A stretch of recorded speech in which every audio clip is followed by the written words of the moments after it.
Well, taking you through all the action at the start of this week on Monday, which has happened in global markets, as well as how commodities and bonds have shaped up in terms of yields.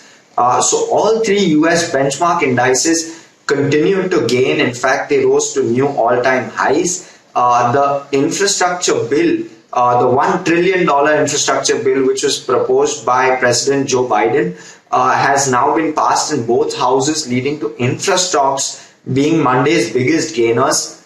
Out of the 500 companies in the S&P 500, 445 companies have now declared their results for September of 2021, of which 81% have beaten earnings estimates. That's a huge number, and that continues to aid the rally in the markets. The Dow gained around 1/3% in trade yesterday, while the S&P 500 gained 1/10% or so, and it closed above the 4,700 mark, a good new benchmark to meet there for the S&P 500. While the Nasdaq, which is on a tear at the moment, 11th straight day of positive gains for the Nasdaq composite, was almost at the flat line, up around 7 basis points, but gain nonetheless for the tech index.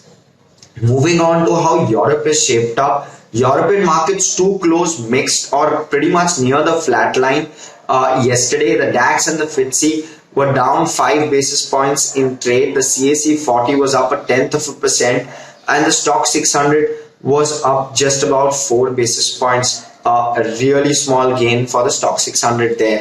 When you look at how Asian markets shaped up yesterday, the Nikkei was down around 1/3% in trade.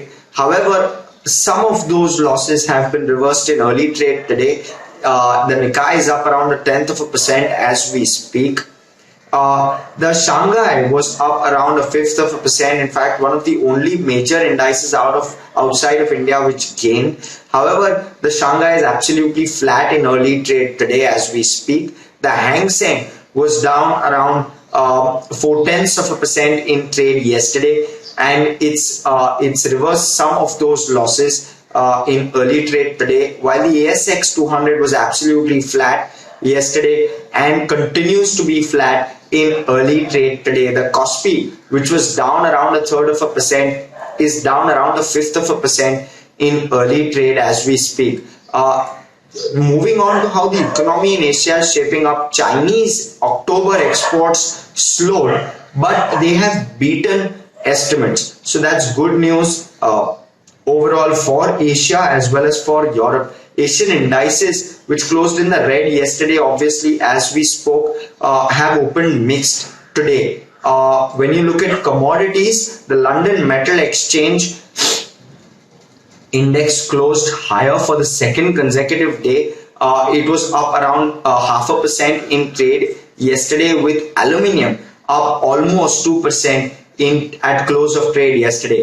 Oil is now at $82 a barrel. Especially this will be in focus after the US has planned its infrastructure spend now, which will impact oil prices and oil consumption in the US. But the US has also stated that it plans to address this particular price rise. Will be interesting to see in coming days as to how the US plans to address that. Gold hit a 2-month high as well. It's at around $1,826 an ounce. After the dovish stance by central banks, that is really no surprise.